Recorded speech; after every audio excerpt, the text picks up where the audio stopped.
Saudara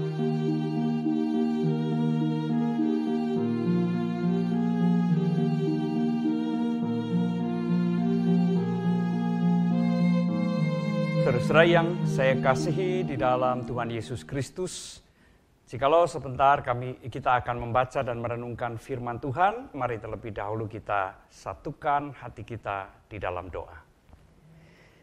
Jikalau sebentar kami akan membaca dan merenungkan firman-Mu ya Tuhan, kami ini lemah, terbatas, kami mohon pertolongan dan pimpinan dari Tuhan. Kuasailah kami, supaya firman-Mu boleh masuk di dalam hati dan pikiran kami, serta menerangi jalan-jalan kehidupan kami.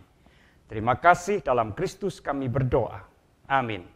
Saudara-saudara, saya mengajak kita semua untuk membuka Injil Lukas pasal yang ke-12, ayat 29 sampai dengan ayat yang ke-32. Saya akan membacakan demikian. Jadi, janganlah kamu mempersoalkan apa yang akan kamu makan atau apa yang akan kamu minum. Dan janganlah cemas hatimu.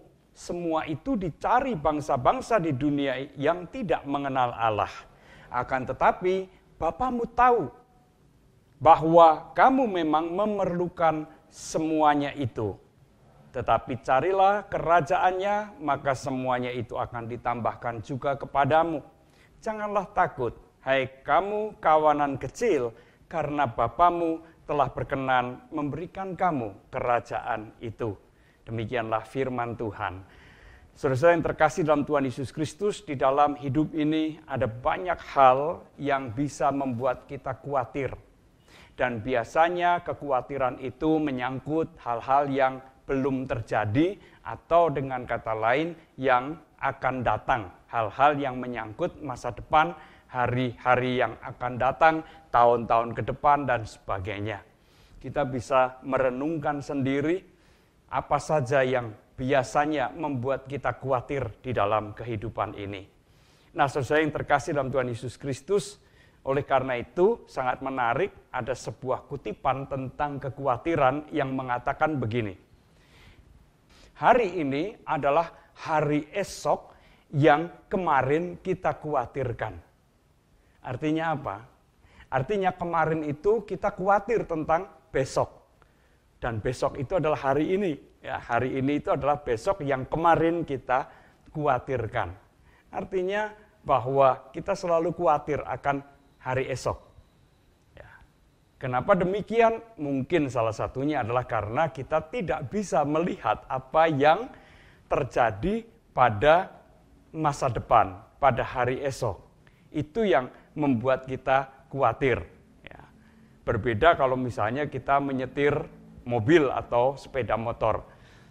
Jarak pandang kita sangat jauh, bisa puluhan bahkan mungkin ratusan meter. Sehingga kita tidak khawatir terjadi apa-apa di depan karena kita bisa melihat ke depan. Tapi berbeda dengan soal waktu. Kita tidak bisa melihat bahkan 5 menit ke depan. Itu yang seringkali membuat kita mudah berada atau dikuasai oleh kekhawatiran. Nah, saudara yang terkasih dalam Tuhan Yesus Kristus, kalau kita khawatir apa yang akan terjadi pada esok, pada masa depan, setelah itu kita jalani, apa yang kemudian terjadi? Apakah kekhawatiran kita sungguh-sungguh terjadi? Ada 3 kemungkinan. Yang pertama adalah tidak terjadi apapun. Kekhawatiran kita ternyata sama sekali tidak terjadi. Atau sebagian terjadi. Atau yang kemungkinan yang ketiga, terjadi sungguh-sungguh. Apa yang kita khawatirkan, nah itu terjadi. Nah, saudara yang saya kasihi, mari kita perhatikan. Ketiga kemungkinan tadi. Ada kalanya, atau bahkan mungkin sering terjadi, bahwa apa yang kita khawatirkan ternyata tidak terjadi apapun. Itu membuktikan bahwa apa yang kita khawatirkan itu seringkali sesuatu yang tidak terjadi sama sekali. Kita mudah sekali dikuasai oleh kekhawatiran, sehingga hari-hari kita jalani dengan hati yang gelap, hati yang suram, penuh dengan kecemasan dan ketakutan. Atau sebagian terjadi, atau juga mungkin terjadi sepenuhnya. Nah, dua kemungkinan ini. Kalau itu betul-betul terjadi, apakah hidup kita berakhir? Apakah hidup kita mengalami kehancuran total? Ternyata tidak. Dalam pengalaman hidup kita, ternyata kalaupun apa yang kita khawatirkan, entah itu sebagian atau seluruhnya terjadi, toh kita tetap hidup. Kita tetap dapat menjalani kehidupan ini, bahkan juga melewati entah itu bencana, entah itu kesukaran, atau persoalan-persoalan yang muncul, yang kita khawatirkan tadi. Sesuai yang terkasih dalam Tuhan Yesus Kristus, kenapa demikian? Tidak lain adalah karena Allah yang menemani kehidupan kita, yang hadir di dalam kehidupan kita. Ia tidak membiarkan kita hancur oleh karena berbagai kesukaran, berbagai masalah di dalam kehidupan kita. Melainkan ia selalu memberikan pertolongan kepada anak-anaknya. Apa yang dikatakan oleh Tuhan Yesus mau menegaskan bahwa kita bersama-sama dengan Allah yang begitu mengasihi kita, yang begitu peduli pada kita. Maka tepatlah apa yang dikatakan oleh Tuhan Yesus. Bapamu yang di sorga tahu bahwa kamu memerlukan semuanya itu. Ia yang Maha Kasih bukan hanya tahu, tetapi ia juga berbuat sesuatu. Ia bukan hanya tahu, tetapi ia juga mau memberi apa yang sungguh kita butuhkan. Nah, sesuai yang terkasih dalam Tuhan Yesus Kristus, oleh karena itu, melalui acaranya ini, Tuhan Yesus mau mengajak kita, jangan biarkan hidup kita tenggelam oleh kecemasan, kekhawatiran, dan ketakutan.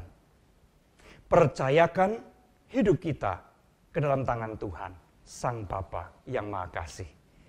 Karena hidup yang kita jalani adalah milik Bapa, yang dipercayakan kepada kita, yang menghendaki supaya kita mengisinya, menjalaninya, sesuai dengan kehendaknya.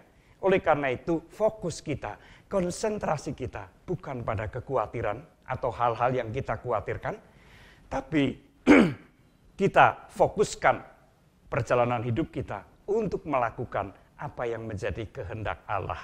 Maka percayalah, segala apa yang kita butuhkan, Allah akan memenuhinya. Tuhan memberkati kita semua. Amin. Mari kita berdoa. Bapa di surga, terima kasih jikalau kami boleh diingatkan bahwa dalam kehidupan yang penuh dengan hal-hal yang mengkhawatirkan ini, kami tidak sendirian, tetapi Engkau bersama-sama dengan kami. Engkau tahu apa yang sungguh kami butuhkan, dan Engkau yang akan memenuhi segala kebutuhan kami tersebut. Terima kasih Bapa, biarlah kami juga mengarahkan seluruh tenaga, pandangan, pikiran, daya upaya kami untuk senantiasa melakukan apa yang menjadi kehendak Tuhan. Di dalam Kristus kami berdoa. Amin.